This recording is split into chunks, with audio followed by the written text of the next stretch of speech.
About to get it now with one of the stars of BET's The Game, Derwin Davis from The Game, the one, the only, Pooch Hall. Pooch, how are you, sir? Hey, what's going on, Apostle Paul? What's happening with you? Not too much. Thanks for joining us. Yes, thanks for having me, my man. And Pooch, let's look at it right now. I mean, The Game doing well. Ratings are still up there. Still a buzz about the show. You got to be excited what's going on with The Game. Oh, yeah, man. I'm really excited about what's happening with The Game, man. The Game has been a huge life changer for me, man. Like, I want to make sure all the fans and everybody knows that I'm super thankful and happy that they, were able to tune in to The Game when it was on the CW, to get us from the CW to now on BET. And what it did for me, Paul, was allow my acting skills to get shown, man. Right. That people are definitely taking me seriously as far as being one of these up-and-coming actors. One of these up-and-coming young actors in Hollywood, man, and I'm just really happy to be, one of them. I'm about to work on this new project called Ray Donovan with Liv Shriver and Elliot Gould and John Voight, which I heard you talk about boxing a little bit earlier. I know Mayweather fights today, but I play a fighter on the show. Okay. Play Daryl, and then I'm about to head off to Toronto to go work on a project called Warehouse 13 for the Sci-Fi Channel. So, and I'm writing, and I got a secret rap project coming out, my dude. You're a busy man. You're a busy man. You have to, man. You have to, brother. There is no room at second place. You know what I'm saying? I'm just trying to do it all, man. Like, when you look at some of the greats who were doing it before us, the Wills, the Denzels, the Robert Downey Jr.'s, the Jamie Foxxes, the Leonardo DiCaprios. I mean, they got stuff. Justin Timberlake. They got all types of different things happening, other than just it being, I'm an actor or I'm a rapper, I'm a singer. It's kind of like, let's do it all. You know what I'm saying? Right. So that's kind of how I want to do it, man. And you talked about your growth as an actor. Compare Pooch Hall before The Game to Pooch Hall now as an actor. Oh, I think where I'm at now, I'm so much stronger. Being able to recognize scenes, being able to recognize, characters' objective. I do so much more in The Game to where I'm able to try different ranges and stuff like that. And then, working on, Ray Donovan, I'm acting opposite John Voight and Liv Shriver, you know what I'm saying? So you got to have your A game.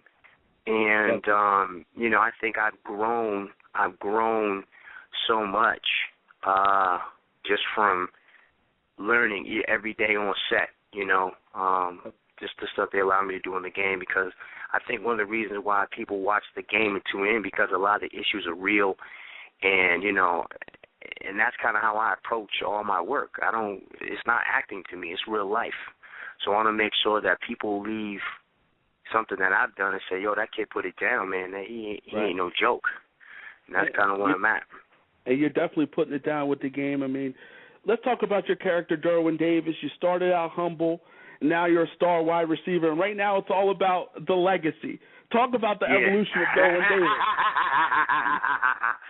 Yo, it's definitely about the legacy, man. I think that you want to, as an actor, as an entertainer, just as a human, you want a full-on circle of events so that you can come back to where you say, you know what, I lived. There's completion there. Like, I'm happy with how my life was and is, and I don't regret anything. And, I worked hard to accomplish the things that I accomplished in God. And I think that with Derwin Davis, I think he always knew that he could play in the league. He always knew that he could contribute. He always knew that he had that something special.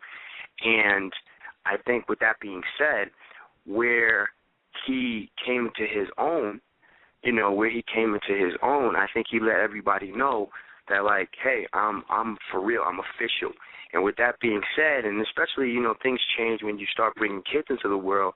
Right. Now he has a son, and he wants to make sure that his son's taken care of and everything. So, sometimes you may not have life after you may not have life after athletics. You know what I mean? I know right now people are trying to figure out what happened to Junior Seau and why he did what he did, man. And I had the luxury of just meeting him in passing. Just in passing, just like, hey, I'm a big fan. He's like, oh, thank you. He's like, thanks, blah blah blah.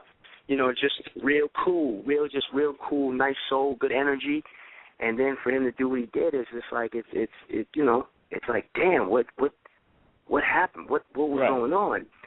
So I think with like Derwin's character, I think with how he's doing it and where he's at, he wants to make sure that there's a full completion, so that when people say, you know what, the legacy, he worked hard for it, he earned it, and he deserves all the accolades and all the stuff that comes with being a star and so forth. You know what I mean? I know sometimes people are like, oh man, you kind of mean to Melanie, and I'm like, well, sometimes Melanie don't understand. I mean, from day one, there was a lot of times Melanie didn't really understand a lot of stuff that Derwin was going through, and he wanted to make sure that she was there, and he wants her to be there.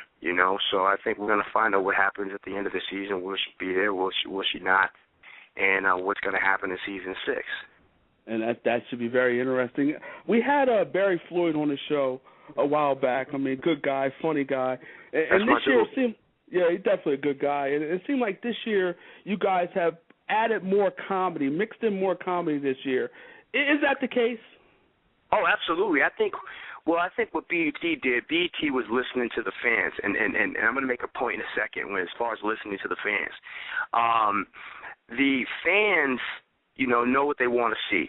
And when they first saw BET doing their thing on the first season, our first season on BET, we were just getting our legs underneath us. It was a work in progress, so we took pretty much probably 85% of the formula that was the game on the CW over to BET. And but there was that 15% that got lost in the shuffle, you know what I'm saying? And so we had to make do with what we had. Right. So with that being said, and we did our first season on BET, we had to work some stuff out. We had to find some stuff. We were getting our legs, we were getting our voice. And because if you think about it, it was almost like a year layoff. You know what I mean? I was very fortunate to continue working, so I just went right into the game, so I was ready. So, but with that being said, BET listened to what the fans, they wanted more comedy, and when maybe people laugh. And then not to mention, we were safe to say that we had, we were safe to say that we had a full season to learn from, man. Like, we only had, let me see, if I'm not mistaken, we only had, did we do 13 episodes on the game? I think we only did like 13 episodes, dude. Okay. My first year back on BT. So, we were trying to force a lot of stuff in. So then all of a sudden we get picked up to say, hey, we're back for season 5, 22 episodes. We can do more, so they can kind of stretch some stuff out. Right. And I think that listening to the fans, they want to add some more comedy in there. They want to try to get it back to what it was. But understanding that the characters are going through growth and experiencing different things, unfortunately we didn't have Kelly back like we thought we were going to. She had to handle some stuff health-wise. It wasn't by choice that she didn't want to be there. She had some health issues. That's why she couldn't join us. Kelly Pitt's character. I do miss Kelly. I miss Kelly. Yeah, I totally miss Kelly, man. She's actually someone I consider a friend, man. Like, she's good people's. Was rip-roaring, ready to go on season 5. But unfortunately, something did not go in her favor, which caused for her to have to sit that year out. But, but then also, too, because I was on another show before the game had come back, I had another deal in place. So, therefore, when my deal was up last year on season 5, I immediately signed on to Showtime and started working with John Voight and Liv Schreiber. Now, a lot of TV networks don't let you do 2 shows. Showtime said, hell yeah, you being the lead over there, whatever, you got a huge fan base. you can still work over there on the game. It's just, they're in the game's in second position, but it's not to where, it can't be worked out. It's not like I left on like a Charlie Sheen note, you know what I mean? No disrespect to Charlie Sheen and CBS. I love everyone over there. CBS, Paramount, they're behind the game as well. And Charlie Sheen, I'm a huge fan of, so, no disrespect to him. But as far as like me, being on the show, they're trying to work out the deal now. So that I can be on there. I hope it does work out, man. So I'm able to do both. I'm able to bring some fans from the game and BET to Showtime, and from Showtime over to the game. So yeah, I hope that I'm still part of the game season 6, man. It'll be a shame that if I'm not. But right now, that's where we are. We're kind of in limbo right now. So it's kind of up in the air. Season 6 is up in the air. No, season 6 is here. No, yeah. Season 6, they got picked up. It's just right now, Pooch Hall is for not. For you personally.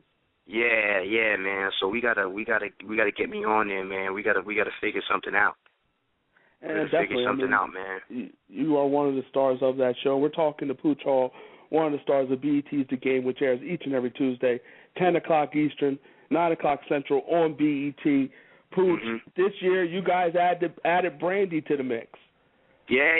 What about Brandy? Brandy, that's my girl, man. She good people's, man. I think we definitely was a game. It's almost kind of like signing a. I would have to say it's almost like signing a Peyton Manning in a sense. Definitely, that's a heavy hitter. Yeah, she's a heavy hitter. She brings so much to the show, on the set and off the set, man. She really cool people. It's her professionalism and the fact that she wants to make sure that every scene goes as well as it can and everything. And it's gonna be interesting to see what their dynamic's going to be season 6, because even if I'm not on the show, I'm still a fan of everyone over there, so I'll continue to watch. But I plan on, as far as I'm concerned, Pooch Hall wants to be on the show, and I plan on being there. I'm putting it out there right now. But I'm also excited to be working with Liv Schreiber and Jon Voight, too. And you talked about it. I mean, I mentioned Barry Floyd. You said that's your man. We talked about Kelly. You said that's your man. You're really your girl, I should say. But you're really close to this cast. And I look at this cast, and it's almost like a family to me. I saw you guys on Monique a while back, Wendy Williams. It seems like it's a family affair with the game. Is it truly like that? I can only speak on the people who I hang out with. I hang out with Barry Floyd, Jigga, who plays Bibbs, occasionally Hosea Chanchez. We do a lot of events together, he and I. PJ, I talk to PJ, plays Irv. Okay. Let me see, Gabrielle Dennis. Like me, Gabrielle Dennis, Barry Floyd, like we all break bread together, man. Like we all have dinner, hang out, all our family is close. Dion plays Shanti. It's just one of these things, man, where I think Mara put together a nice cast of people who just, let's make it work. Right. So, but just, like I said, as I started to grow in popularity, as I started to grow as far as like my talent, so did my popularity, and I started to branch out and do other things. Right. But my first home is the game, and over there at BET. CW even as well, because I worked with CBS after the game got canceled the first time, which is why I'm in the position that I'm in now. Right. It's all good problems to have there, Paul. I'd rather be saying I'm having a problem trying to figure out if I can do 2 shows or working on 1 show as opposed to like working on no shows or no movies, nothing. But I'm working, man, and my family's good. I just bought a house and everything is looking up for Pooch Hall, man. And basically, it's not one of your 99 problems. No, man. And on top of it, I'm writing. I'm writing a film. I'm writing a film right now, as a side thing. Not a side thing, like we're gonna get it done, with Lee Davis, who Spike Lee produced his first movie called 3 a.m. And we're working on a project now, which we wrote, but it's supposed to be my lead action type movie. Okay. I'm hoping to have Ray Lewis involved with it. Me and Ray have been in talks. He's supposed to be helping me and being